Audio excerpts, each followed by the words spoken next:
like, nah, I got the better parlay. Argue about the spread, it's a fierce debate. But when it comes to Wildcats, they align their fate. Blitz the bookies where the knowledge reigns. Charlie and Anthony bring the heat like flames. Talking parlays, breaking down the games. Kentucky Wildcats, they beat the same drums. What's up, guys? The Blitz is back. Charlie Winkle here with Anthony Roberts. Welcome to another episode of the Blitz the Bookie podcast. It's just me and Anthony this week. As you can see, Josh is not here. No, we did not fire Josh from Blitz the Bookie. Not yet, anyways. Josh is dealing with some family matters. I have been in contact with Josh. Everything's okay, but I do want to ask everybody to keep Josh and his family in your prayers. I'm sure Josh is listening or watching. Josh, you know, me and Anthony, we always got your back. We're thinking about you guys, and we love you guys. So, week 5 of the NFL, week 6 of college football. Dolphins are making a Super Bowl run right now. Yeah, it's Monday night. We're watching the Dolphins. They're winning 16-3. Anthony thinks they're going to the Super Bowl. They still suck. Good weekend last weekend. Big-time games in college football and the NFL. You know, Anthony, I think this is about the time where we're starting to edge out of overreaction time and get into reality time, starting to learn a little bit about, you know, who these teams are. We talked about this last year. You know, you finally get to the point where you think, yeah, maybe that loss in week 1 or that loss in week 2 that we thought was such a big deal might not be such a big deal as you thought. And I'm looking forward to another big weekend, even though this weekend's slate of games in college and the NFL is nowhere near as strong as it was last weekend. But still looking forward to it and looking forward to another good episode here this week. Anthony, how you feeling, big dog? Feeling good. It was an awesome week of college football, that's for sure. And there were some great games in the NFL. Of course, the big game, Oregon, Penn State, you know, Georgia, Alabama, Indiana, Iowa, Illinois, USC. There was all kinds of them in the NFL. There was just a lot of good football on. Like you said, that time of the year where you're starting to find out who's who. But I still think there's some weeks left where you get people overreacting. This is probably my favorite time of the year because I always feel like the very beginning is guessing. And then there's this time of the year where everybody thinks they know what's going on, but it's a little bit deeper than that. You got another week or two. Well, and I feel like I'm good at finding those angles because I look for that stuff. But I do think there's a time that gets later in the season. I keep looking for stuff, and it's time to be over with that. And I got to find when to let that go this year. But we're getting close to that time. I don't think overreaction season is over completely, but I think we got 2 or 3 weeks of like trying to figure out who. Couple weeks left. Yeah. I think it'll pretty much iron it out. I feel like we've already kind of waffled on a handful of teams, went back and forth, and we're already starting to see that we overreacted. Everybody has. Everybody has. A little bit of overreaction last week. I claimed Indiana to be the national champs. We jinx them every time, don't we? But like you said, it gets to a point where you're trying to dig and search for stuff, and it's right there. Like, yeah, no, it is. You know what it is. And I got to cut myself off this year. For me, I think people think they know everything that's going on, but I think there's more layers to it. And I feel like I'm good at this point. I'm good at looking at information, really trying to look deep into things. But that end of the season, I've struggled with because I feel like I continue to look for angles, and they're not there. It's over. It is what it is. I always thought you do good during that time of the year, at the end of the year, Charlie. So we really need to learn when to piggyback off each other. Yeah, no, you're right about that. All right, so main takeaway from college football. This was a big weekend, a bunch of big games. The matchups this weekend, I struggled to find us 6 games to talk about. But when you're trying to follow up Georgia and Alabama, Penn State and Oregon. LSU Ole Miss. Yeah, LSU Ole Miss. Hard to follow that up. Georgia, Penn State, Oregon, both lived up to exactly what we expected. They were great games. Penn State was rocking as expected, and Oregon handled business. I think sometimes when the environment's supposed to be so big, not saying that a big home field advantage don't matter, because it does, but I feel like when that anticipation's there for like the Penn State whiteout or Alabama traveling between the hedges, when the environment is so anticipated, maybe sometimes that can play a little bit of a negative towards the home team because maybe they get too caught up in that. When I seen Oregon kind of going into that Penn State game, I felt like they were locked in, dude. Yeah, the Penn State crowd was going crazy. They were going nuts. James Franklin comes out with his arms locked with his teammates. But when I looked at them Oregon players, they looked like they was ready to go to war. They handled that situation and that environment as good as anybody could have. Dan Lanning. The quarterback, of course, everybody's already talking about him being number one pick. He's the Heisman favorite already. Oregon has played awesome this year. I'd probably venture to say that if I had to bet right now, they'd be in my national championship game. He'd be the bet for Heisman right now. I'm not saying he'll win it because things can change. We all know that. But if the Heisman ended the day, I think he'd win it. But there's a lot of football left. And they're already saying number one pick in the NFL draft. So he was poised, though, man. He looked really, really good. Look, there's our defense right there. They just let Justin Fields run through it like he was Michael Vick. Just had our guys spinning around in circles. Whew. That was a rough one. 43-yard rushing touchdown by your quarterback that's not Lamar. What was your main takeaway this week? There's a lot of them. I could talk about Trinidad Chambliss over at Ole Miss.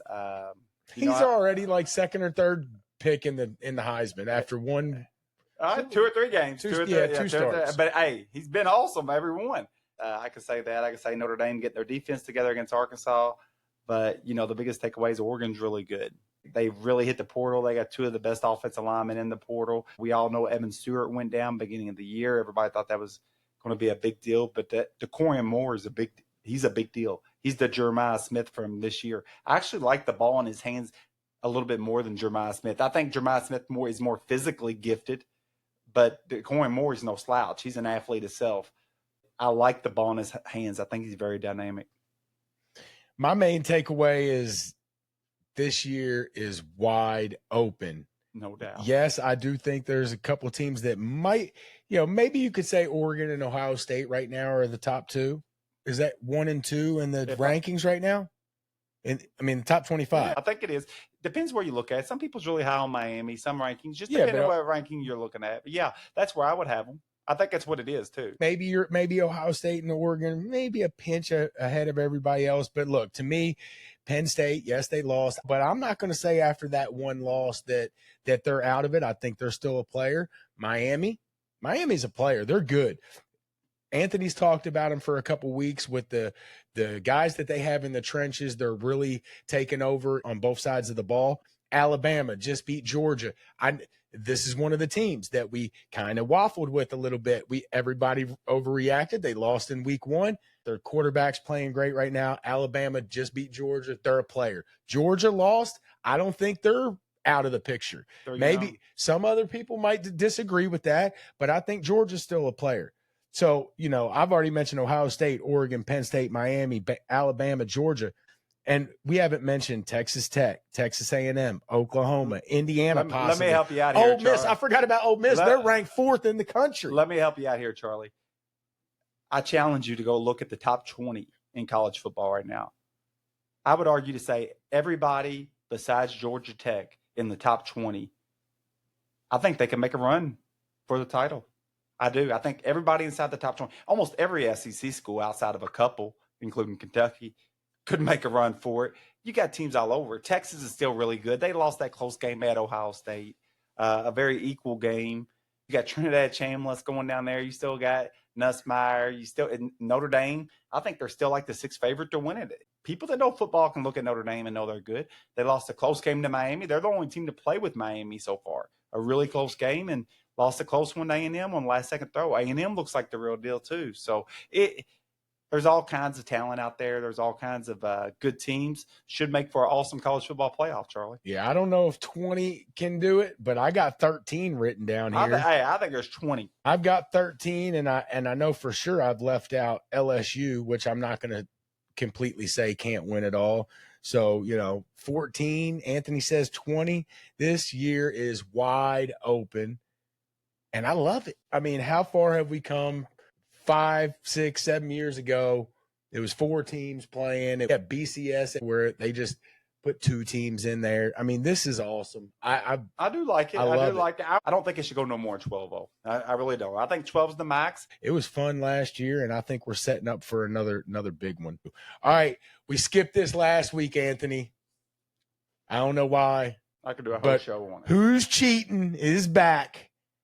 Who cheated this week, Anthony? A lot of teams have cheated throughout the year. Let me tell you, everybody knows what's going on with the Green Bay and Cleveland deal, investigation going on. But in this week in college football, you have Indiana, which opened up at 6.5 or 7. Indiana, you 3 seconds left. dirty dog. They're up by 7. They opened at 6.5 or 7. Now they went past that, but the early lines where a lot of the money's played was at 6.5 or 7. It did go up to 8, 8.5, maybe Late. even 9 late, but I had to pull up maybe. But they were up by 7. 3 seconds to go in the game. They're at about the 40 midfield.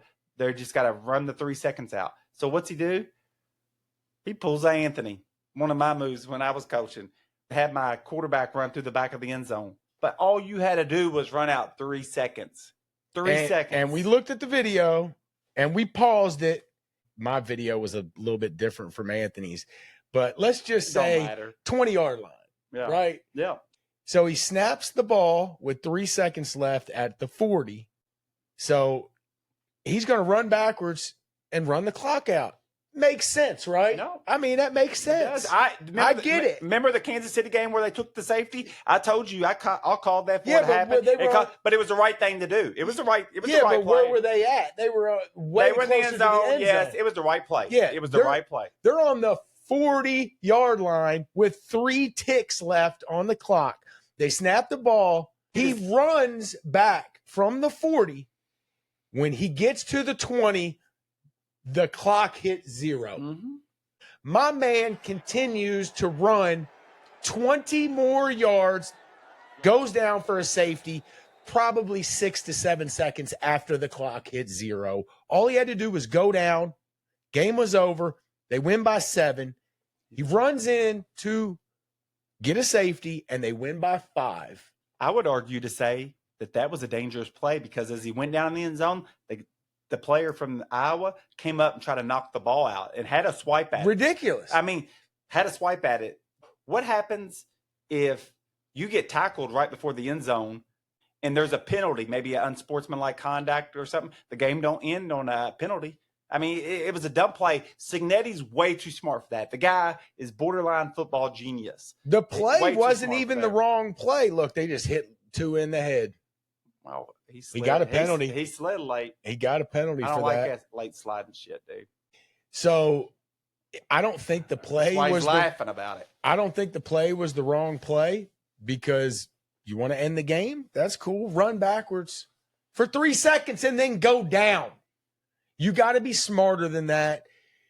You cost your team 2 points, which did not matter, but it did matter to the bettors. I don't buy it. Dude. Cheaters. I just don't buy it. Now, we were praising Signetti. We've been loving Signetti, and then he goes and does. He cost me. I had him -7. I was going to push. I had him in a parlay -7. So it did cost me. Well, think about all the money from it going to 6.5 to 7, a big game like that, all the way up to 8.5, 9. Imagine all the money that was on Indiana. That lets you know why they did it. If you see a lot of heavy money going one way, just don't mess with the game. I'm telling you, dude, Vegas don't lose. They might take some hits here or there, but they're not going to continuously take hits. They're not. They're going to call favors in. They're going to do what they need to do. It was ridiculous.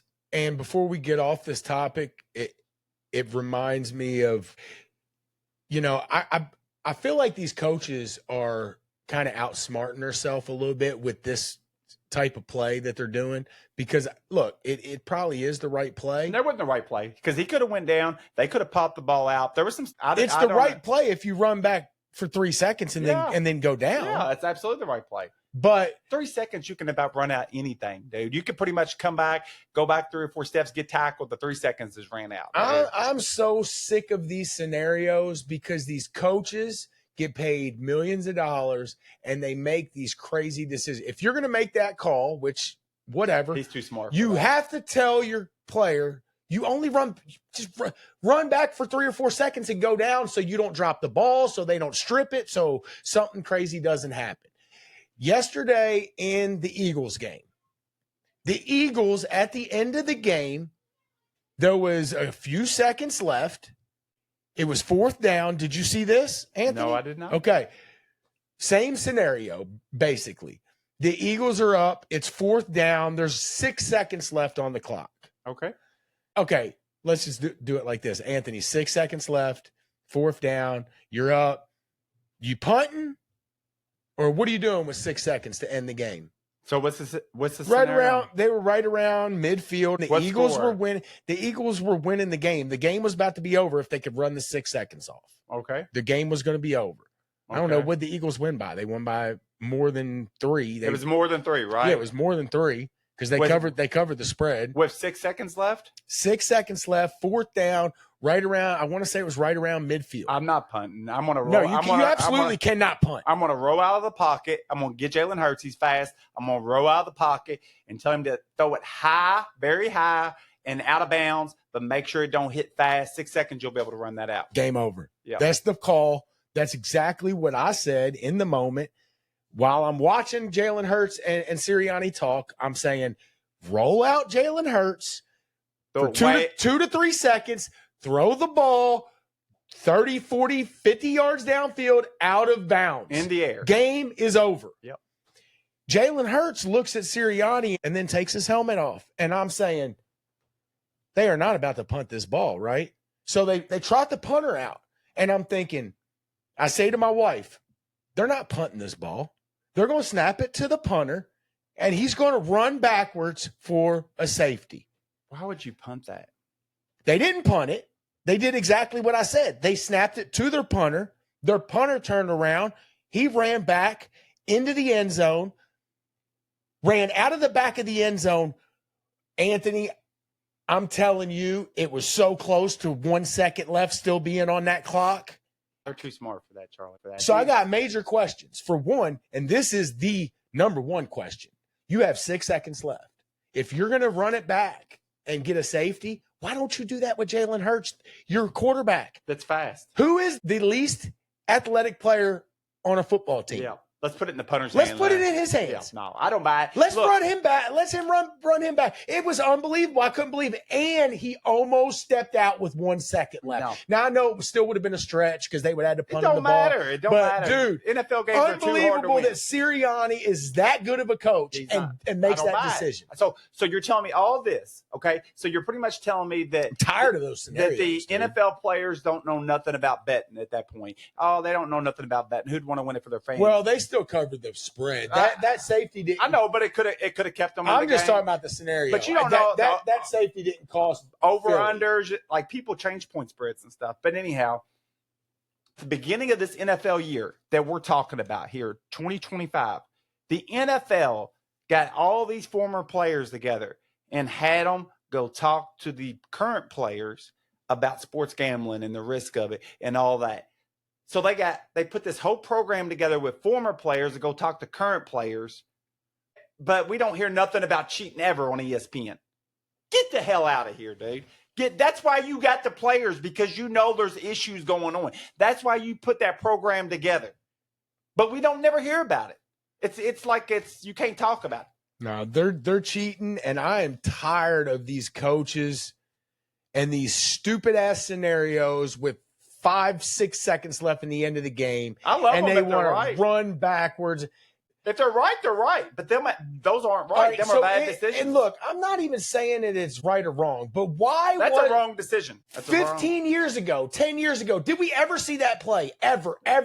Did we ever see in college football or NFL anybody ever snapping the ball and running backwards? People weren't smart enough. Oh, come on, dude. Dude, I used to say shit like that all the We time. never saw that Because happen. coaches weren't as smart as they are now. But it's one thing to do it when it's right. It's 10 another years thing- ago, 15 years ago, they weren't smart. Dude, I used to always say, go down at the 1 yard line. Why give them the ball back? There's all kinds of scenarios like that. I told you in that Kansas City game before they did it, everybody's looking around. I said, dude, they're going to take a safety because I knew it was the right thing to do. I can't stand this shit. But it's all that aside.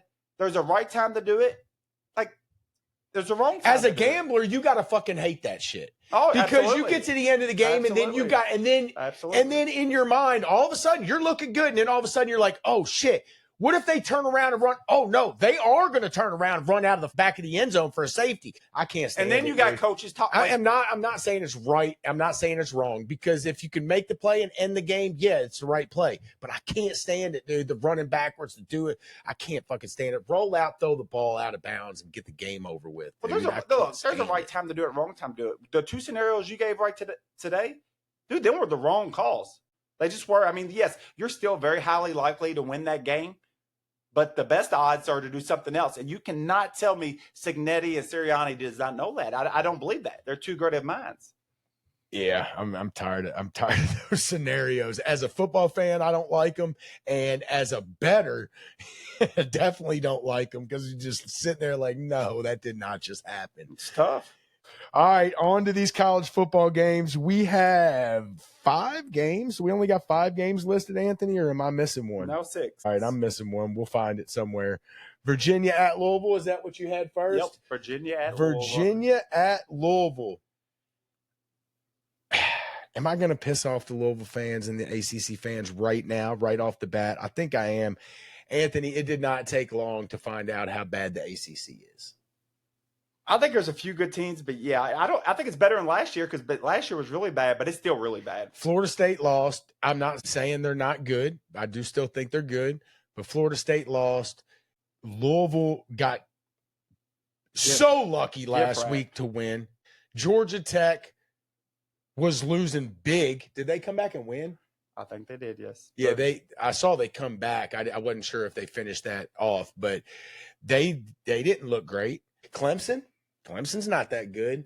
It took us 5 weeks to find out that, and it ain't no secret because we already knew, but the ACC is just, man, I wish Kentucky was in the ACC, Anthony. We'd be 4-0. If we had Louisville's schedule, we'd be 4-0. I know we were in the ACC. We don't have a bad team. It's just, we'll get into more of that later, but it's just going to be tough for us to win. I've never seen the SEC this strong. I'd argue to say every team in the SEC, if you're just asking me honest power ranking, I would say is a top 30 team. I know that's nuts. Go look. In the Big Ten, about half the Big Ten's very top heavy, but there's a lot of weak games at the bottom. Rutgers, Northwestern, there's a bunch of them. UCLA. Speaking of UCLA, we have not mentioned them, but they were 0. Did they win last week? They've quit football. Nico. I love it for Nico. For any of these guys, let's not get into it. Let's not get into it. No. What a terrible decision that kid made. But they were 0-3. I don't know if they won last week or not, but they're terrible. They've quit football. I'm serious. They're that bad. You know, at Dante Moore at Oregon, that's where he transferred from, and he actually had a decent year. But as soon as he transferred, they already fired their coach. We missed that when first coach fired, I believe, was UCLA's coach, or he was pretty close to the first coach fired. One of the first. Talking about firing, did you see where Pittman got fired at Arkansas to Notre Dame? Yep. Back to the neck brace. Bring back the motorcycle, man. Is there any other coach that you know ever to coach to come back to a team twice? Two different teams. No. Twice? I don't think it's ever been done. Coached at Louisville, went to Arkansas, went back to Louisville. Now he's back at Arkansas. After a trouble past at both places. I think Louisville hired him just to fire him. I really do, dude. Like I do. I think they said, "Come on, we'll pay," because they were so mad at him when he left, and it was like. But then they hired him back. But the first time that his team didn't look good, they fired him right away. And then he gets in all the stuff down there with the volleyball player, the motorcycle wreck, the picture with the neck brace, and here he is. He's leading the charge again. He had things rolling good when he got in trouble at Arkansas. The fans wanted him back. I would not be surprised if they didn't throw that game on purpose last week. He had stuff rolling all right, boy, until he wrecked that motorcycle and blew his cover. All right, Virginia at Louisville. I don't know. We got off on that, but Virginia. I'm sure all the Louisville fans probably turned the show off already, anyways. Right, but Virginia beat Florida State. They did. Quarterback looks really good. I don't know how good Virginia really is, and maybe they are good, but I do like their quarterback. That quarterback's the same guy that committed to Lincoln Riley out of high school at Oklahoma. So if Lincoln Riley likes the quarterback, I'm not a huge Lincoln Riley guy. But as a quarterback guy, I think he's the best in the game. So if Lincoln Riley likes him, he little scrambling ability, little speed, fast. I like him. And Virginia looked pretty good that night. Had a What lot about to the go over. Stampede? Dangerous. Dangerous. I'm not against field storming. I think it's good for college football. How'd they get out there so quick? Dude, I ain't never seen nothing like it. I was scared for them as soon as they did. Like, oh my Did they have a God. retractable wall or something? Because it looked like they just stormed out. I've never seen that many people get on a field so fast. Have you? No, I haven't. It was dangerous. The Florida State wide receiver got swallowed in about 0.5 seconds. I think what it was one of them old stadiums in Virginia, a little small wall, like a little brick wall. The students were crammed in that area back there. I mean, it was pretty intense from what I've seen on TV. I've never seen anything like it. Virginia needs to make some changes because however they did that, however they were allowed to get on the field that fast. Ole Miss prevented theirs this week, having a lot of security. Even Kiffin said he's glad they didn't storm it. He's glad he got to the point as a program not to storm on games like that. He said they had a lot of extra security. Quick question. Do you think after seeing that and how dangerous that looked, do you think that could be the end of field storming? I don't know if you can ever end field storming. Oh, they've tried to put you make a big time fines on it. The fans don't care about fines. Yeah. Fans will never care about the fines. But if you put a big enough fine, they'll put enough security out there. Maybe that's the only way. I mean, and good luck to security. Think about it is if you're If you like you're gonna pull upset, you got to call in the local police. Say, hey guys, you got about 45 minutes. We need to get you down here. I think the talk about ending that's been going on for about 10 years, maybe even longer than that. I don't think they can stop it. In those scenarios, it's really hard. And I think it's even harder in the scenarios where you're kind of not expecting it. Now, some scenarios, the fans are sitting there waiting. But what happens when like a big play, that unexpected play happens at the very end of a game and a team's really maybe not expecting to win, a pick six or something when you're losing the game or something right at the end? Of course, in basketball, buzzer beaters and stuff like that, where it's just instant. I think it's almost impossible to stop it. Let me tell you how you prevent it. I've been to a few stormings, and most stormings don't happen all at once like that, because there's a big wall to get over. If I remember right, Virginia had a small wall. It looked like they didn't have a wall. Yeah, and that's why, because I'm telling you, a lot of those fields, when you storm the fields, it's a nice little jump down there. You're helping people down. And they usually, it's kind of a delayed thing, because you get that first rush of whoever's kind of on the wall waiting. But then, like you said, everybody's got to get over the wall. Whatever was going on at Virginia, it did not look like there was a wall. It really didn't. No, it was a small wall. That's what caused it. I remember watching the game and seeing that small wall. They need to build the wall. Electric fence. Make Virginia Stadium great again. Build the wall. Yeah. Well, it's probably a very old university, probably a very old stadium. So, and they probably don't have to worry about field stormings too often. Probably don't have to mess with that. Who's the best player come from Virginia? Wasn't there a tight end a few years back in the NFL from Virginia? Best player from Virginia. I thought there was a big tight end. I don't know if I can name a player from Virginia. Yeah, I don't either. I'm sure there's some that we just slip. I know there's been some NFL guys. I can't name one guy from Virginia. Virginia's the DC area, right? Yeah. Yeah. Okay. I can't name one football player from Virginia. That is pretty sad. All right. How about Louisville, though? They got lucky. 4-0. I wish I'd have wrote down and noted every time they got lucky, but there was at least 6 to 8 big-time lucky breaks for Louisville in that game. And, talking to Louisville fans, they say, well, we're not happy. But talking to them today, everybody, we're 4-0. I mean, it's just, that you're better off having a weak schedule. Yeah. I'm telling you, you just are. They started off that game down 17-0. And I feel like after that, they got every single break that they could get. Big breaks. I give them some credit, whatever. They came back and won the game. But, man, there was a lot of big breaks in that game. Louisville did not look great. Moss did not look great early in the game. His final stats looked good. He did play much better in the second half. But we've talked about the luck factor, and you can only get lucky for so long, and it'll catch up. They used up a lot of their luck last week, Anthony. They've had a weak schedule. James Madison, if they were, a good team, they would have beat them. They haven't looked that great this year, but they're 4-0. That's all that matters. This game is in Louisville. Brom's still the god. He's still the guy. And I'm Is telling you, he? dude, it's the difference, though. A weak schedule is the difference. They still love him there, and our fans are calling for our coach's head. So, I mean, that's the difference. It is.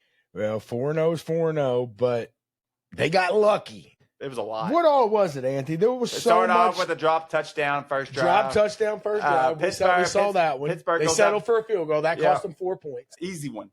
Pittsburgh goes up 17-0. They're going to get the ball back on a punt, and some guy barely touches a guy in his back. It wasn't blocked into barely. This was the punt return. Pittsburgh's up 17-0. They're getting the ball back. They got pretty much a touchdown out of it. There was a handful more. There was a lot of other plays. I would have got him in this text thread because I was rattling them off to my U of L fans. I think Louisville not only needs to win, they need to play good. Anybody that watched that game last weekend is, a realist. They saw all the lucky breaks that Louisville got. Virginia got some as well early in the game, but not as many as Louisville. Nowhere near it. Is this a Saturday game, Anthony? Is this Thursday, Friday? I mean, I know they love to put Louisville on Fridays. I'm not sure. This is Saturday, isn't it? You're talking about Miller Moss. He came from USC, but they pretty much let him go. Jaden Mavia has been the quarterback this year. The guy has 11 touchdowns, 1 interception, 70% completion percentage. This weekend, they lost. Close game to Illinois, but he went 30 of 43 for 364 and 2 touchdowns. If you ain't had a chance to watch him, he's pretty good. Oh, they had 2 dropped interceptions. Pittsburgh had 2 dropped interceptions.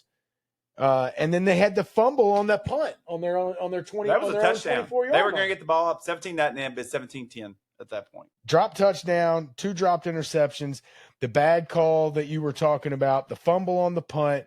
It was unbelievable. I know Louisville fans are pissed right now. We've been dogging y'all. It is what it is. We're going to see what happens. If y'all are as good as you think you are, y'all should be able to beat Virginia. It's at home. We'll see what y'all got. Because I know crunch zone, baby. Party day. Fucking party day. We was down there for the St. X Trinity game, which is a local high school, private school game. I got to see the party deck. I hadn't been there in some years, but I got to see the party deck up there. Checked it out. I didn't see it. You couldn't go up there, but I walked to the top and seen it.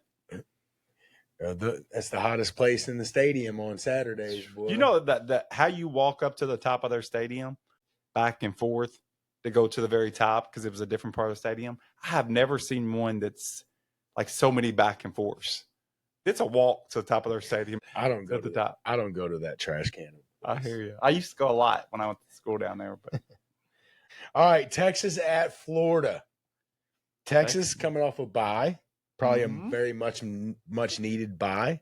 No doubt. Is Florida coming off a bye too? I think they are, yeah. Florida coming, both of these Florida teams. probably needed a bye. Much needed bye for both of those. It is. Teams. Lagway has been seen in a boot this week. I think he's still seeing the Miami pressure. He's still seeing it? Yeah. Seeing ghosts. As bad as it was, though, Florida was only down like 6 points going in the fourth quarter and had a chance. Yeah. They were down 8 going in the fourth quarter and had a chance. They went for it instead of a field goal. They went for a touchdown. So going into the fourth quarter, they were right in the game. It's Florida's defense kept them in the game. I do still think Florida's better than what they look like. And I guess what the narrative is, their defense is good. Their offensive line is good. Did they just play a really good Miami team? They outplayed LSU, but got beat. I mean, them were kind of the angles I like, but they are playing Texas, and Texas's defense is legit. So I expect a low-scoring game because I don't think Texas's offense is too good, and Florida's offense is struggling, and I think Florida's got a really good defense. So I expect a low-scoring game. What do you think about the game, Charlie? I think it's amazing that Billy Napier is still the coach down there. They might not be able to buy him out. That's should have been done. But do you do it now, or do you? I mean, it's easy to say it should be done, and I'm not saying it shouldn't be or should be in certain situations. Arkansas went ahead and but they had Bobby Petrino. That's what they wanted. There's buyouts involved, dude. I mean, do you save yourself the money and wait till the end of the year? What benefit are you going to get out of having that interim coach? If you think there's benefit there, then maybe you do it. But used to be recruiting was big. Like you wanted to fire them because you wanted to go ahead and let the next recruits know, hey, there's a new regime coming in. And you could recruit them. You didn't want to let them know the same old coach. Now you just buy players. So yeah, but if your players ain't playing for the guy, it might be better to go ahead and cut ties. They say the players love Napier. I'm not saying that's the situation in Florida, but in a lot of those hot seat situations, sometimes the players kind of give up on the coaches. If you remember last year, same thing happened to Florida. They were really struggling, and then they pulled it together, ended up having a really strong finish of the year. I'm not saying that's what they're going to do this year, but they say Billy Napier, he's a player's coach. They say his players support him. Well, who's gonna benefit more from the bye? Because I think these are two teams that really probably needed a bye. Florida, of course, is banged up. Who's home in that game? It's at Florida. Florida banged up for sure. That'd be a tough. I'm sure Lagway needed another week. Texas, as you noted, offense has been very stagnant this year in the games that they weren't playing Poop State. So I think Texas needed the time to try to right the ship, maybe get Arch on the right page, get him some confidence. Florida just been struggling big time, so a much needed break for them. Who's gonna take advantage of that break? Texas is a lot better team, but the book is still out on Arch. I know Josh is probably over there reading up on Arch right now, seeing if he can still win the Heisman. I think the book's still out on him, man. I'm not sure. He's not no good. Yeah. I'm going to say it. No, I'm going to say it. I stuck with him for a couple weeks after it, but right now. So you're already there? No. I think he can be good. I do think they'll need to let the boy use his legs. I don't think his arm's there. I don't see it with his arm. I want to see it. So you don't think no NFL teams are planning for Manning anymore? No. But I will say this, though, that if he gets it together, I'll jump right back on board because I want the kid to do good. But, just what I see from an arm standpoint, I don't see it. Now, y'all have heard me say it 1,000 times. I do wish he'd use his legs more, but I don't know if they're going to let him. He flexed on somebody last week, didn't he? Did he flex on somebody? Yeah, he flexed on Sam Houston State. That's right. Yeah, that ain't worth much. All right, before we get to our next game, who you liking in the Heisman, Anthony? I know who you like. Well, there's a lot of names. Of course, you got Dante Moore out there at Oregon. He's the hot name. Everybody's talking about him. Aquarium Moore, his wide receiver is pretty good, but I wouldn't say he's Heisman material yet. Of course, you got Jeremiah Smith, Carson Beck. I think Carson Beck's a lot that nobody touches him, but he's right there. Of course, the big name Indiana quarterback, but Trinidad Chambliss is probably one of the ones that, to me, is the big thing. That's the one I think can give Dante Moore the biggest challenge. The guy's coming on fast. If you ain't had a chance to watch Ole Miss, this guy's fast and he's got a good arm. And it's been like 2 or 3 games now. I think it's been 3 games actually. Came in at the very end of the Kentucky game. He ran like they need to get a first down to seal the win. And he was fast. Well, I told my kids, I said, he can't throw very good. And they said, how do you know that? I said, well, if he's that fast and he can throw good, he'd be starting. Well, the next week he showed out, and I actually think it's been 3 weeks that he showed out against Tulane. They whooped Tulane.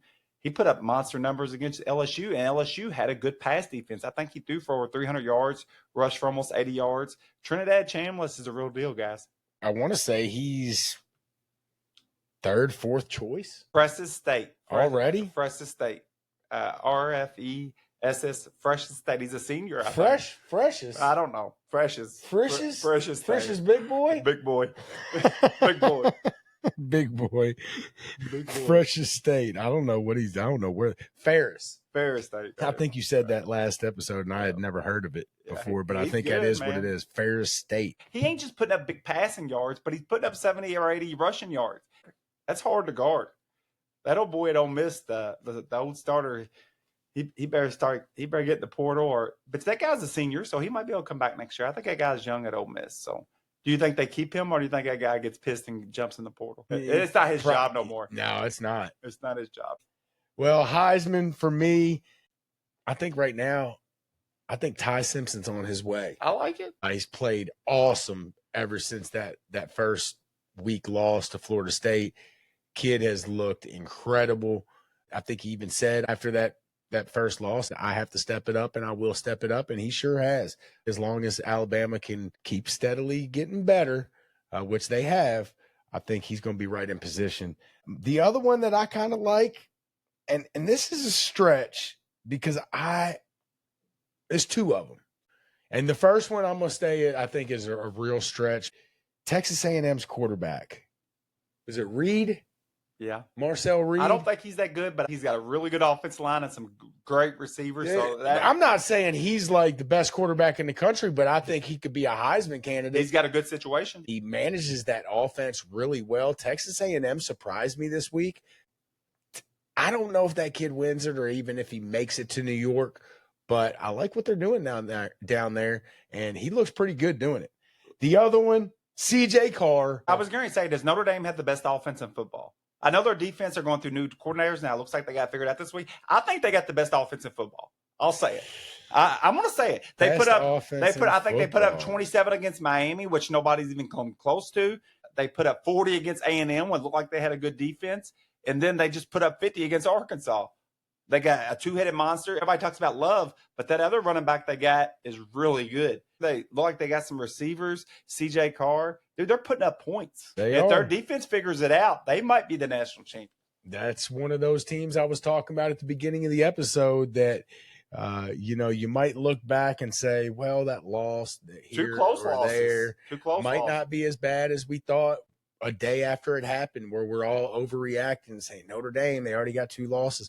Well, the only bad thing for Notre Dame is they have 2 losses, because they're probably going to have to win. I don't know if they can get in with 3 wins. Maybe Them were two top 5 losses, though. But I don't know if you can get in with 3. So they probably do have to run 12 the table. now. It's 12. I know, and there might be a way that they could maybe slip in with a 3rd loss, but I really think that Notre Dame has to run the table. But I think it's possible. Do you think it matters? Maybe they do have the best offensive in the country. Do you think I think Oregon's got something to say about that. Do you think it matters that they were last-second losses? Do you think that plays into and maybe they were early losses? They were last second. Looks like maybe at least 2 top 10 teams, maybe 2 top 5 teams. They've got 2 losses, close losses to really good teams. See, I think that should matter. You got to take that in consideration when you can't just go by wins and losses. You got to look at them. If we're just going wins and losses, why even play a hard schedule? I get that, but they still got 2 losses. A 3rd one, it doesn't matter. Like, if you got 3, it's not going to matter that you lost to just these 2 were 2 good losses. The 3rd one is going to be a dagger for them. Now, I think every situation is different, and maybe you're right, but I don't think it should be right. If they run the table and only have 2, they're going to get in. What other tough games does Notre Dame have? It gets easier. It gets easier for them. Oh, I'm sure it does. It gets easier. I would say they got to have at least 1 tough game left at some point. They've had a hard start. They probably have had the hardest schedule in the country. They're a prime example of one of those teams that people, want to overreact because of a couple losses. I totally agree with you. You can't just go. The story's bigger. Maybe in the NFL, but not in college. The story's bigger than just who wins and loses the game. The a lot of people want to say, "Oh, well, Louisville's great. They're 4-0." Okay. Notre Dame's 2-2 and would destroy Louisville and a lot of other 4-0 teams.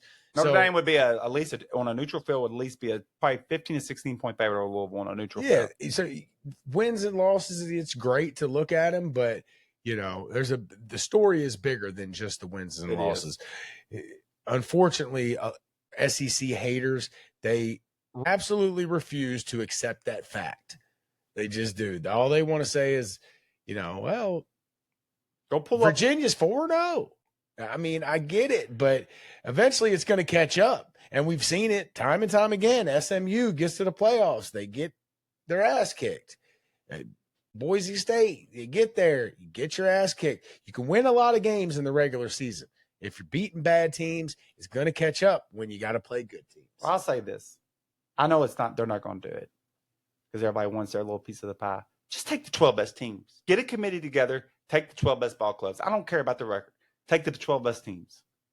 Dude, did you see Jason Taylor right there? Yeah, I did. He looked younger than he looked when he played football. I think he's running the Miami defense, ain't he? The Hurricanes defense. I think he's running like part of the Hurricanes defense, a coach. Is he? Yep. Dude, he looked like he's aging backwards.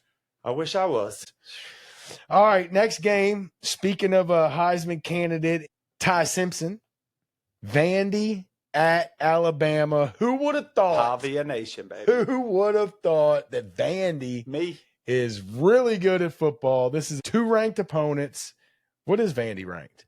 They're like 15 or something? They're good, dude. What's Alabama ranked right now? I think they're like 11th or 12th because there's so many undefeateds, but they're a top 5, 6 caliber team. Like if you told me a power ranking, I'd probably put Alabama somewhere around 5 or 6. So Vandy at Alabama last year, if you remember, this game was in Vandy and they carried the goalpost into the river after the biggest upset in the history of Vandy. Are they going to be able to do it again? There are so many people I know and talk to that still can't say Vandy's good.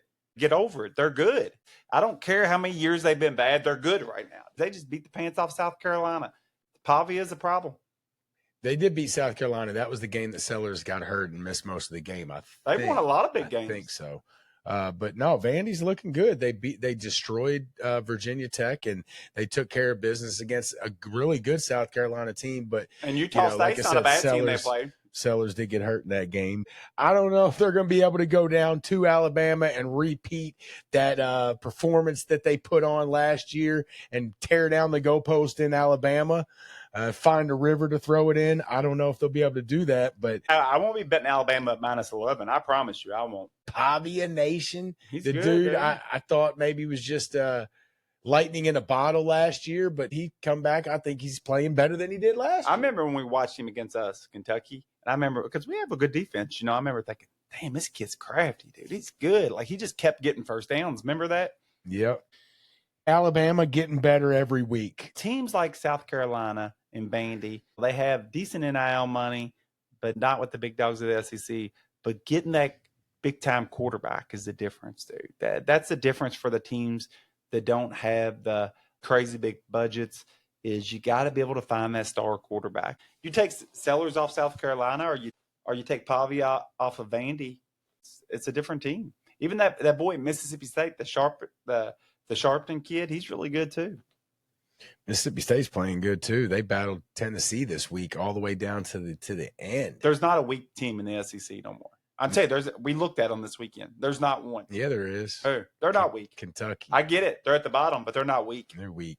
They're not weak. They seem weak because we play Ole Miss to the very end. We beat a good Toledo team. Yeah. Toledo's okay. We had a lot of mistakes happen. I'm not saying we did, but the rest of that game we played them even. We're not weak. I would bet Kentucky tomorrow. As long as the team don't quit, I'd bet them. You're crazy. We almost quit. We'll get more into this later in the show, but yeah, Kentucky, it was bad. You're going by that record again. No, I'm not. I'm going by what I watched. You always want to talk about eye test. I watched the game. I watched the game. It was a meltdown. Outside of that little mess, it looked pretty even to me.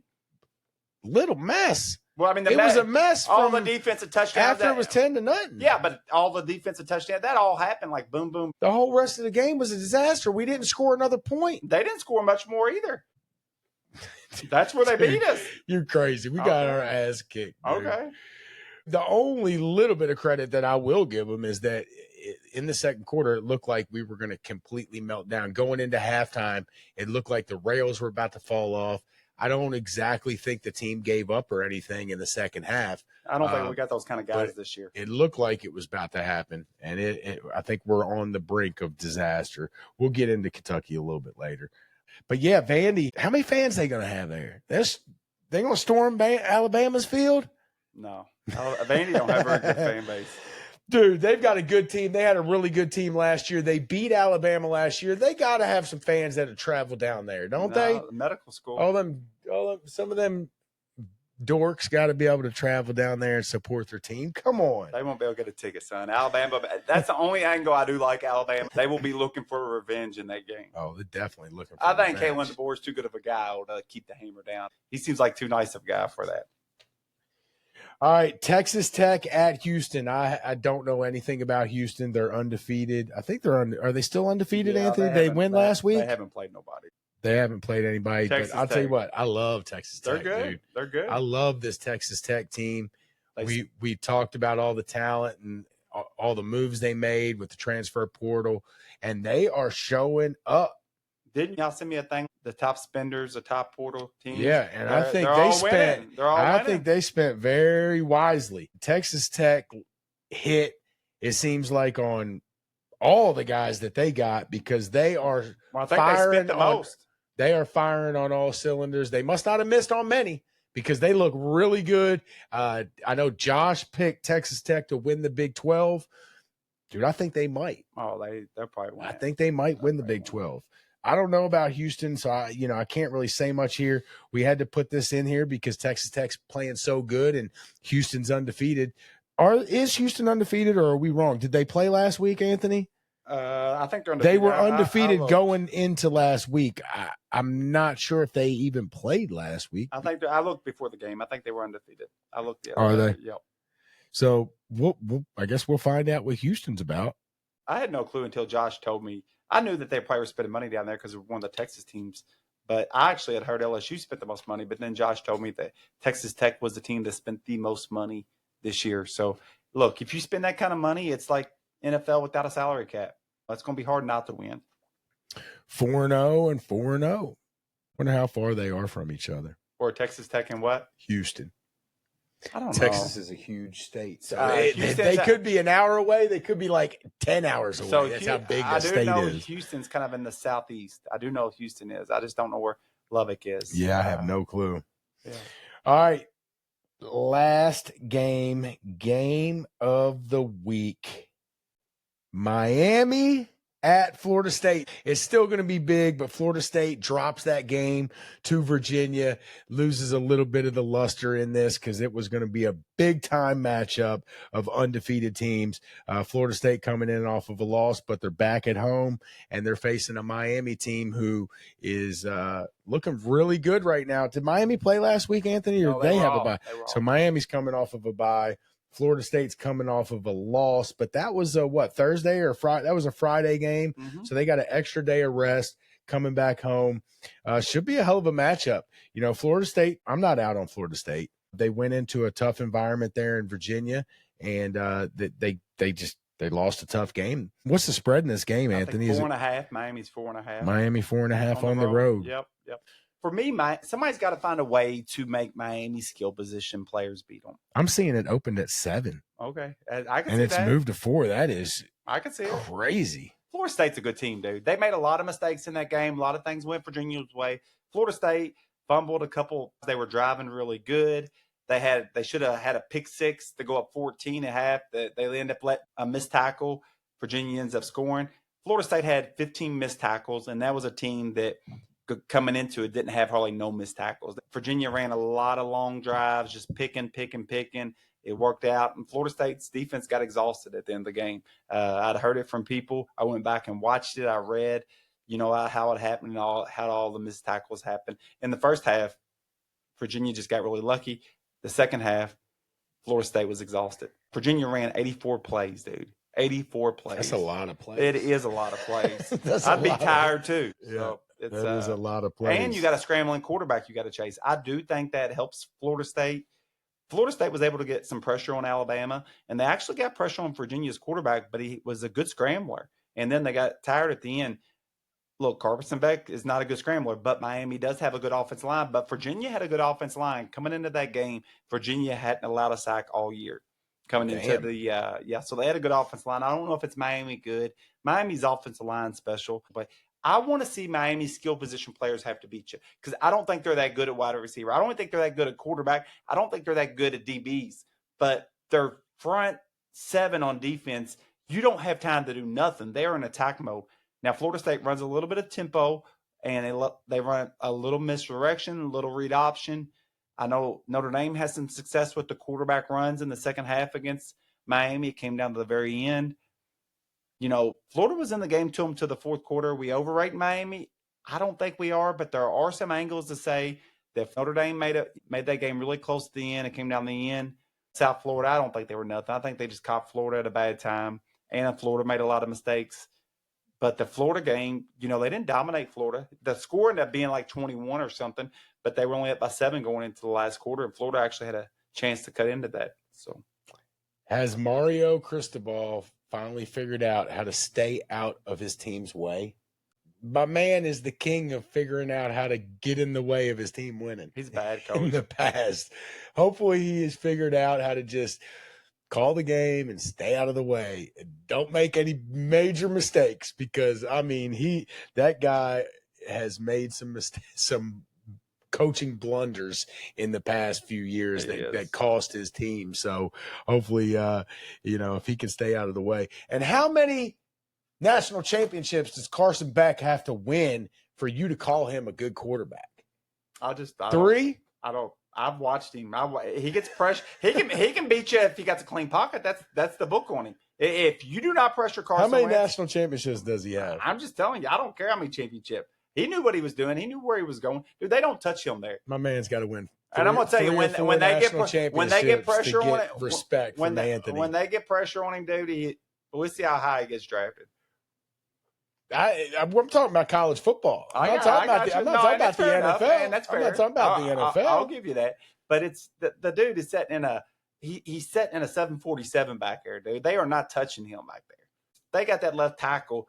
That guy got to be the like a top 3 pick. That guy's a monster, dude. So any quarterback that's got a top 5 lineman on their team, they get no credit. I'm just saying though, that's what they've seen. He didn't do it very good against Florida. He didn't do it. Florida had him held down to 13 points, going the fourth quarter. He had a lot of issues against Florida. The Notre Dame's defense, everybody's doing good against it. He's got to win 4 national championships to get respect from him. Son, he looked horrible at Georgia's last year because he didn't have all kinds of superstars everywhere. No respect for national championship quarterbacks. He looked horrible at Georgia. No respect for Super Bowl winning quarterbacks. Yeah. No respect from this guy. All right, we'll be back here in just a bit for our picks in college football.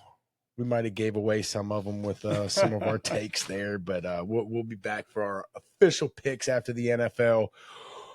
5 games in the NFL, Anthony. Before we get to them, since we didn't do it in college football, touchdowns and fumbles for the NFL. Go for it. My touchdown right now in the NFL, Aaron Rodgers being a good fit in Pittsburgh. I called it. I said it. It seems like he is. My man played really good. Maybe he just likes to go. Where'd they play yesterday? Dublin. Where was it at? Dublin. Maybe he loves to play in Dublin because he played the best that he has in probably like 3 years, 4 years. Pittsburgh, I got a little bet on him to win the division, and I think this guy might have laughed at that bet, and I might have had other people laugh at that bet. I didn't laugh at first. I liked them at first. But I still don't think they're that good. Pittsburgh's pretty good, dude. I want them to be good. They're running the ball effectively, which they haven't done in years. Minnesota was coming back on them. They got behind. Minnesota's really good. Minnesota's a good team. I agree with that. Minnesota's a really good team, dude. Pittsburgh, they have not been able to run the ball for the last 5 years. They're running the oh, that was a penalty. They're running the ball well. I worry about their defense. Aaron Rodgers is throwing the ball well right now, and I think to win the division, I'm not saying it's over, but good situation. Burrow's out. Cleveland sucks. And now Baltimore's 1-3, and Lamar is apparently hurt. I don't know if he's hurt or not, or if he just quit. But they're still good, though. I'd love for them to be bad. I'd love for Pittsburgh to win that division. Good situation right there. Yeah, I would love. They're sitting at 3-1, and their biggest threat is Baltimore, and they're 1-3. 2-game jump on them early in the season. That's big. That was my touchdown. Right now, Aaron Rodgers and Pittsburgh look like a good fit. My fumble, the Baltimore Ravens. I said last week that I thought they were really good. I picked them to beat Kansas City on the road last night. They come out first drive. Right now, I think Lamar was perfect in the first drive, scored a touchdown. After that, Baltimore looked like dog shit. They've got one of the best running backs in the league. They can't run the ball. I think their left tackle got hurt in the middle of the game last night. That's not good because they weren't protecting Lamar before he got hurt. Baltimore looks rough right now. They're sitting at 1-3. Is Lamar hurt? If he is, and he's out for any extended period of time, they're in trouble. Yeah, they are. You know what? For my touchdowns, I was going to use Drake May because I'm a Drake May guy. It looks like he's doing good, but I'm not going to use it. I've been telling people for years, I'd love to see Lamar play without a great offensive line because I feel like the whole time he's been in Baltimore, he's had a great offensive line. Well, you get your wish. Well, now you're seeing it. You're seeing it. The game of football is one with the offensive line. You're seeing it all throughout the NFL. College football, we just got done yakking about Carson Beck. You're seeing it with Daniel Jones in Indy. I think Daniel Jones is good, but a big part of it is they're protecting him. When you got time to throw the ball, the game's a lot easier.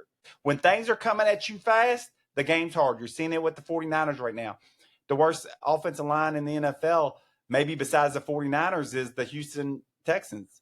Stroud's struggling down there. Their defense is playing good. If you cannot protect your quarterback, we're almost playing in a system league now. And if your quarterback gets time, there's a lot of good quarterbacks that can pick you apart. I think quarterbacks get too much credit. Football is one up front. It's not only one up front, but it's a lot bigger part of it than what the general public makes it out to be.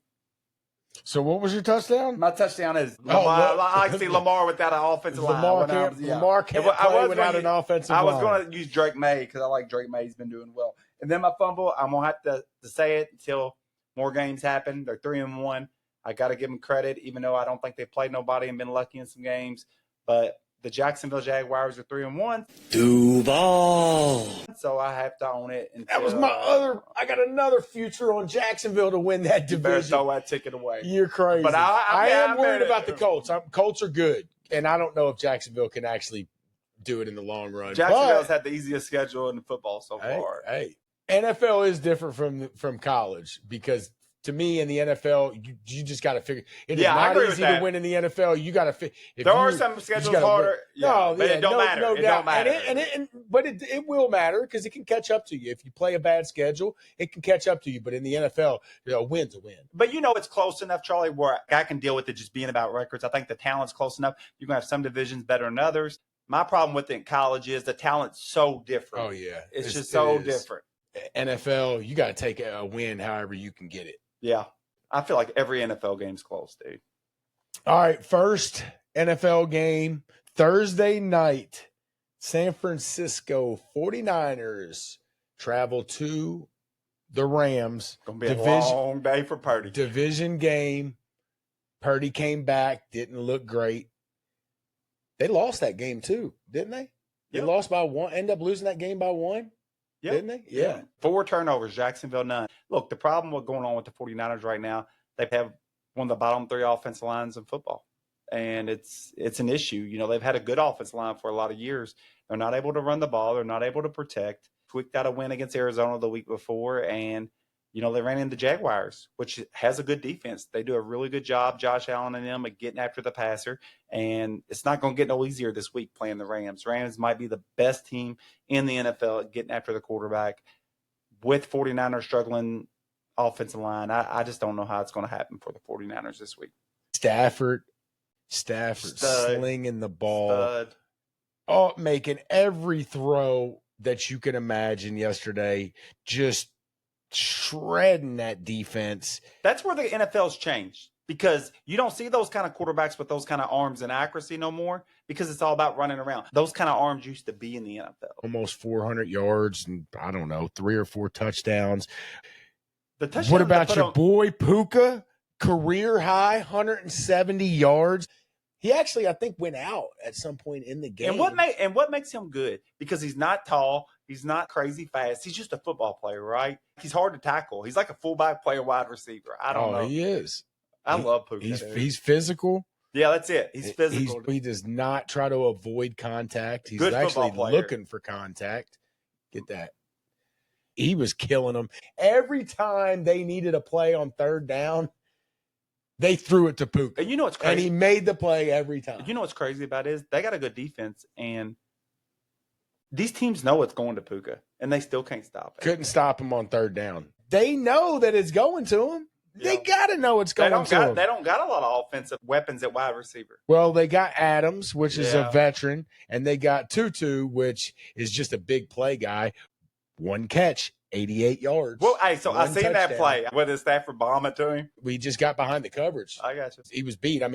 When he caught the ball, there wasn't anybody within about 8 to 10 yards. How deep of a throw was it?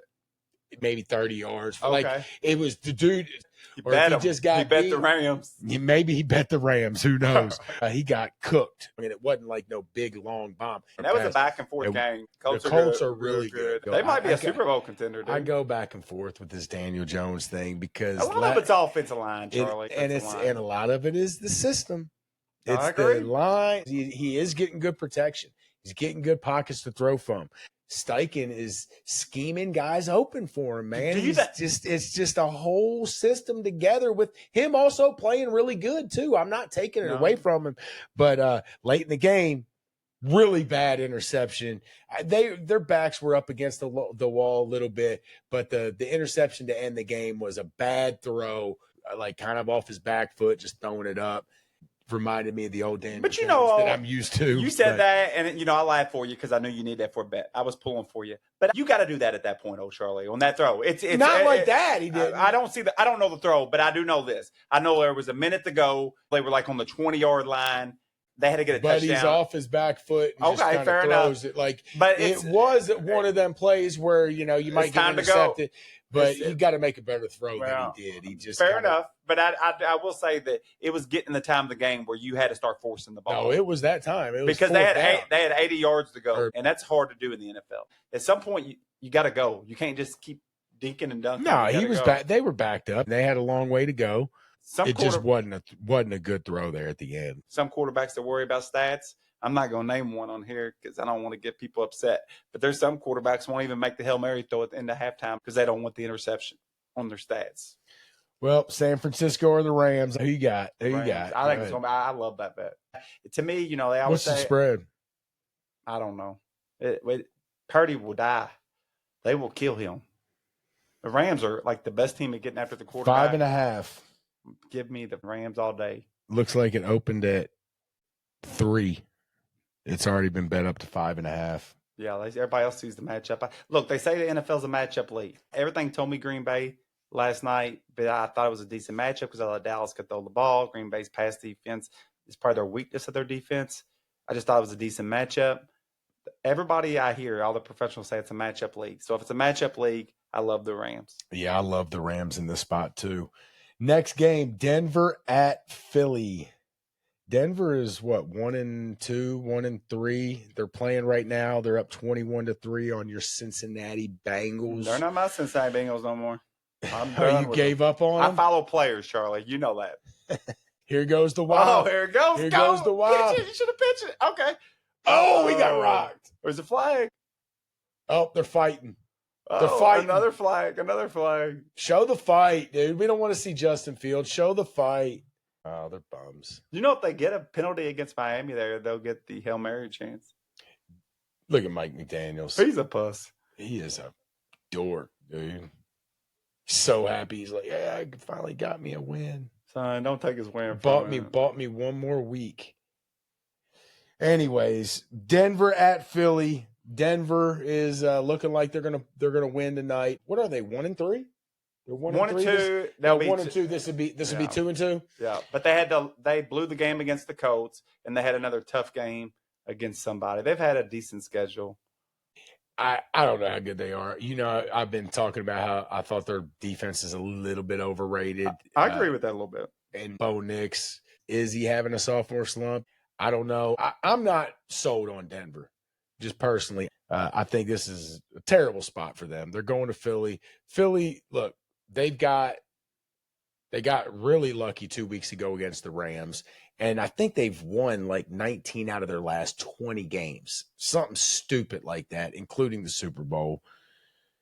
They're due for like some kind of bad performance, are they not? You got them two monsters in the middle. Are they gonna have some kind of slip up at some point? I don't know, man. Good, dude. I'm taking Philly here. There's no way I could take Denver on the road, especially when I'm kind of on the fence about Denver. I am not on the fence about Philly. I got Philly. I like Denver here. You like Denver to win the game? I do. Tua got him some new teeth. See that?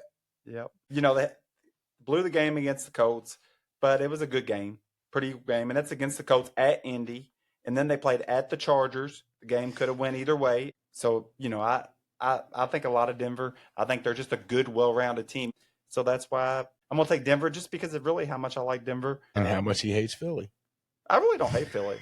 I don't hate. How much you hate Jalen Hurts. Yeah, maybe that. That's where I think they're vulnerable. I will say this about Philly. Holy shit. Have they had two of the worst halves I've ever seen statistically in football ever, and they won both games. The first half of the Rams game, they put up like 10 yards. And look at the second half of yesterday's game. They had like 9 total yards. It's unbelievable. The Cowboys outplayed them the first week. I don't care what anybody says. The Cowboys outplayed them. How are you such a good team and have these crazy discrepancies in those two halves, the second half this week and the first half against the Rams have got to be two of the worst statistical halves I've ever seen by a really good football team. I don't even know how they're doing it. I thought the Rams and Cowboys both outplayed them. I know they came back and won them, and that's fine. But I think they both outplayed them. They got to figure that out. I don't know if it's Sirianni. I don't know if it's Jalen Hurts. I don't know if it's the offensive coordinator. I don't know what they've got going on. But, man, they got to figure it out because in the second half against the Rams, they played awesome. In the first half, yesterday, they played awesome. A team that's not that good, yeah, I can understand that. But a really good team like Philly, I don't know how they're doing that. I think it goes back to kind of what we were talking about with the Rams and Philly. When teams get leads, man, they just play that different. Has something to do with it. They play different. It does. The Eagles had a big lead yesterday, so that does play into it for sure. But, man, the numbers just ridiculous. It is. All right, next game, Tampa at Seattle. Tampa, they are a little bit beat up right now. They're a lot beat up. And Seattle, Sam Darnold, the most winningest quarterback since the beginning of last year. Finding his groove in Seattle. I'm taking Seattle. Seattle all day. I like Tampa. When they get healthy, I'll jump back on them. And they're banged up really bad now. I think they've been extremely lucky to have the wins they got. Sure. Tampa, both of their top two receivers. Well, Godwin did play last week, but he was limited. He only had 3 catches for 26. Evans is out. Yep. Egbuka, 4 catches, 101 yards, and a touchdown last week.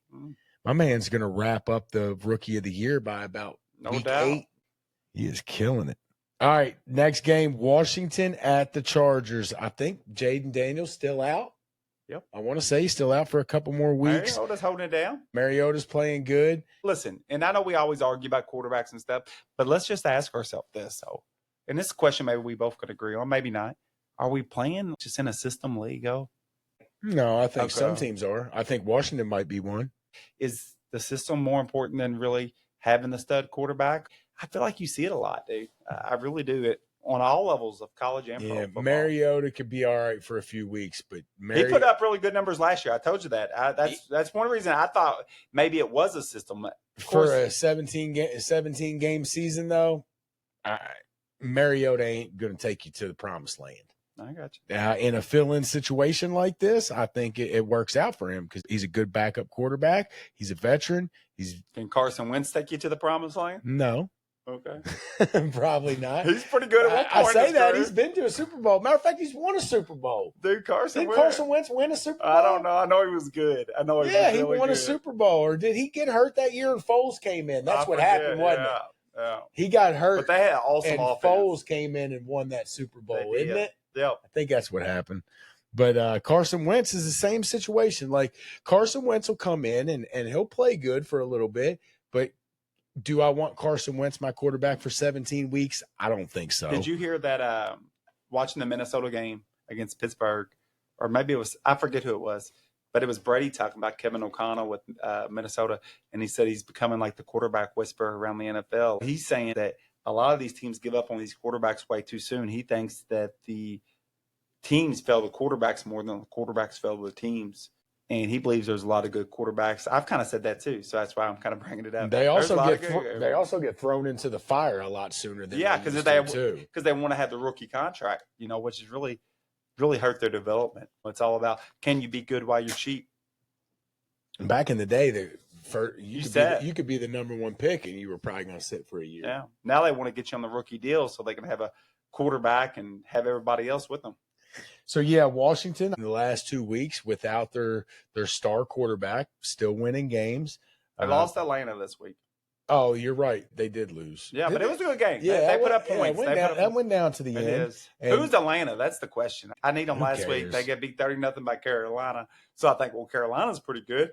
Then I get on Carolina. They get rolled by New England, and Atlanta beats, who did I just say? The Washington. NFL don't make sense sometimes.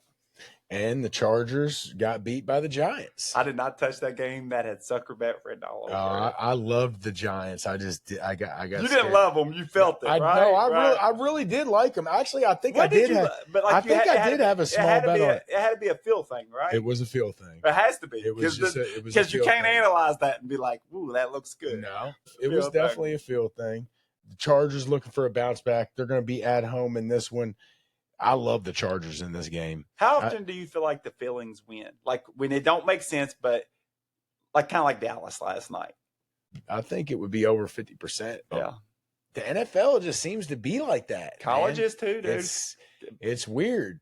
One week you got Green Bay looking like the best team in the league, and the next week they can't score any points and they lose to Cleveland, and then they put up 40. How about those Cowboys, never baby? know, man. I'm all over the Chargers in this game. Yeah, I am too. Harbaugh, I think he won him a little money past week, or he either wanted that or he's some kind of coaching stuff going on, and he wanted his team to have a loss. You know, something happened. Something happened, dude. And they went across the country and played in another close game. The Chargers always play. Going close across games. the country shouldn't mean that much. It does. I get it, but it does. The Chargers always play close games. I don't know if they ever blow anybody out. One thing is that it's guaranteed on a Sunday is that the Chargers are going to be in a close game. That's his style of coaching. All right, last game, Monday night, Kansas City. They got Baltimore's numbered. Big win for Kansas City because they were, 1-2? They've had a hard schedule. They were reeling. Now they got to travel to Jacksonville. Watch out. They're rolling. Watch out. Kansas City's back. Are they back? I don't know, but they got Patrick Mahomes and they got Andy Reid, and that's all you need. Sometimes. Beginning of the year, that was one of my things. I said I still think they got some goodness left in them. So Xavier Worthy's back healthy. I hope he was a big help for them yesterday. They had no weapons for a while. Their defense is still really good. Man, I'm taking Jacksonville. Screw it. I'm taking What's the spread in this game? Kansas City -3. Jacksonville's got a really good pass rush, which has helped them a lot of games. But Kansas City's pretty good at protecting Mahomes. So I think it's kind of a bad matchup for Jacksonville. No, this would be Jacksonville's first big test. We'll see what happens. I'm going to pick Jacksonville. Let's go, baby. Let's win that AFC South. Duval. Get these Colts out of the way. I can see it happening. But they need to get this win right here. All right. You got Kansas City. You ain't taking Jacksonville. No Come on, bro. I like that bet a lot. All right, back to college. Let's get these picks in right back where we started. Virginia at Louisville. Anthony. Virginia. That didn't take long. Nope. That did not. Two things you're gonna know. I'll pick against the Russians and I pick Kentucky. You see what I got on today? Kentucky football. I know things are tough, but they're tough. I ride my team when things are tough. They're tough, all right. I'm going Virginia, too. Upset on the road. Stands will be empty because they'll be either in the parking lot or on the party deck. They'll be more worried about the beers. Give me Virginia. I'm picking the upset. I think they'll beat Louisville.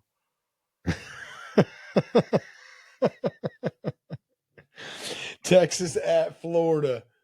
Man, I really want to take Florida here. Texas. I'm taking Texas as a pick just because I respect their defense so much, but I will not be surprised if Florida plays them tough. I think Florida is setting on some good stuff. I don't think they're as bad as what their record says. I just don't. DJ Lagway missed all of spring, all of summer. He didn't practice none, and I think you can see it.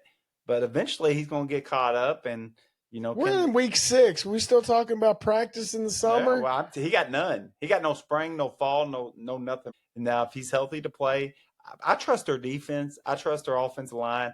I think they're a good ball club. Anthony forces me to put Florida on this list every week. It don't matter.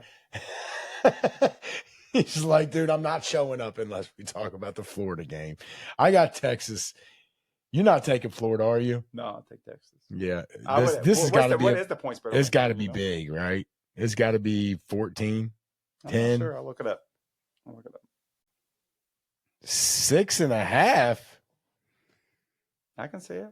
Florida's better than their record says. I mean, I'm telling you, they had Miami all the way. They were playing them tough. Yeah, that's because Texas ain't showed a whole lot on offense. So I guess over a 10. What's the over and under in that would game? Probably be tough. I like the under.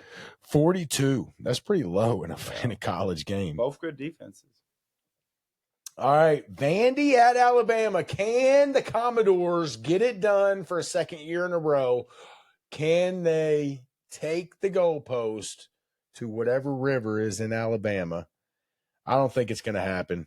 I like Vandy. I'll be cheering for Pavia and the Commodores here, but I think Bama is starting to find a groove. Bama is one of those teams that we jumped off of after that Florida State loss, and now we're realizing, whoops, maybe shouldn't have did that. Ty Simpson's looking good. I think Bama continues to roll here. I got Bama, and I got them by double digits in this game. I might be wrong on this, but I think the Tennessee River, which Vandy threw the goalposts into, I think the Tennessee River runs down into Alabama. I could be wrong on that. So they could Alabama, possibly dump it in the same Well, river. the Alabama, the country band Alabama back in the 80s and 90s, they had the song Tennessee River and a Mountain Man. So I don't know. Maybe it does. We have them together. But anyhow, it will not surprise me if Vandy wins, but I'm not picking them. I think Alabama's got revenge on their mind. I think Kalen DeBoer is not Nick Saban, but he's a solid coach. He's got a whole lot of talent down there. You'll hear Dixieland Delight all night long in Tuscaloosa. Have you ever seen their little Dixieland Delight thing they do, like Rocky type of stuff? It's pretty cool, dude. Check it out. Oh, yeah, I know what you're It's talking pretty about. cool. I know what you're talking pretty about. cool. I would, that stuff's cool. I like it. But I think it's going to be a rough night for Vandy. But it would not surprise me if they're going into the fourth quarter and they got a chance. Texas Tech at Houston. Texas Tech. Yeah, Charlie Texas made Tech. us put this one on there. I did. Texas Tech big. I don't really know anything about Houston's team this year, but I'm loving Texas Tech. All right, game of the week. Miami at Florida State. Can Florida State bounce back after the big loss at home against the undefeated Hurricanes? Anthony, how you feeling about this game? I really do like the game. I think it's easy to say that. You love Miami, dude. I do like them. You hate Carson Beck, but you seem to love Miami. I do. You're right. You're right. You hit the nail on the head. It's that. I don't think he's that good, but I don't mind pulling for Miami. But they keep playing teams that I believe in. They played Notre Dame. Then they played Florida. Well, now they're back playing Florida State. I think Florida State's good. I just do. And I think you got to get to Miami's skill position players. Their DBs, their wide receivers, their quarterback. But nobody's been able to do it. For me, it's going to be real simple, Charlie. Real simple. I'm getting ready to go to war. I'm getting ready to go to war, baby. We're going to be Florida State all night long. Florida State? The war paint, baby. The Seminoles, baby. You are for real going with Florida State? Yeah, that is putting on the surprising war. again. Dude. You keep surprising me down here on this game of the week. Oh, Let's yes. go to war, baby. Yes. Let's go to war. Seminoles, baby. Florida State. The Seminoles. Look, you can go Florida State. all you want, The bro. gangsters in the Look. house. Gangster, South Beach. Give me the boys, baby. Michael Irvin, Ray. Give me the boys, baby. We spinning over here. Give me the U. Isn't that what they do? The U, baby. Give me the U. In-state rivalry. Hey, look, I knew I wasn't going to pick Florida State. If them things ready to eat, let's get them, son. Look, don't tell nobody, but I stole some crab legs. Oh, little, what's his name? I knew I wasn't going to pick Florida State. I really didn't think you was going to pick Florida State either. Okay.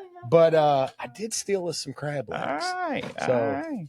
That was, what's his name? What was his name? Miami going steal some crab legs. Oh, God, yeah. they're messy. Mm-hmm.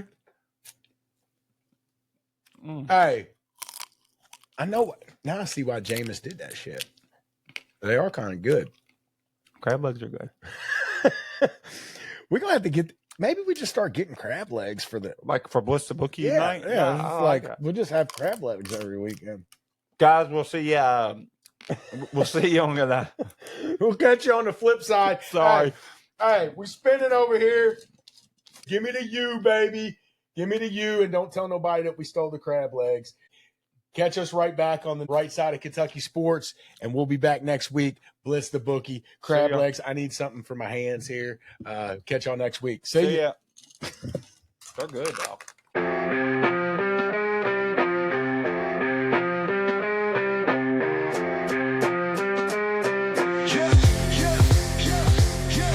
got the mic, he's dropping facts all day. Anthony's like, nah, I got the better parlay. Argue about the spread, it's a fierce debate. But when it comes to Wildcats, they align their fate. Blitz the bookies where the knowledge reigns. Charlie and Anthony bring the heat like flames. Talking parlays, breaking down the games. Kentucky Wildcats, they beat the same drums.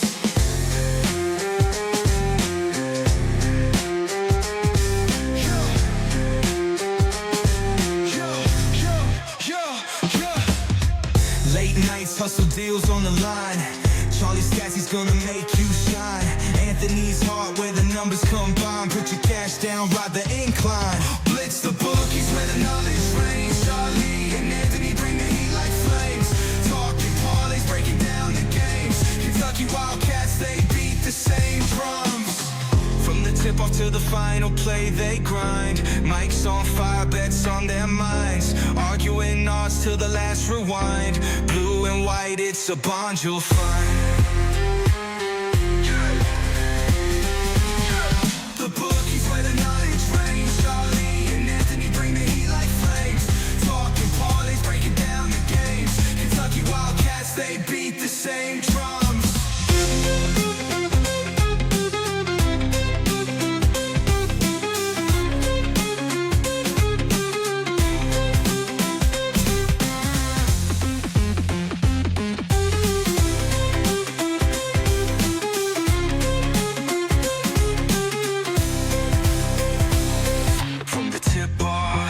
Final play, they grind. Mics on fire, bets on their minds. Arguing odds till the last rewind.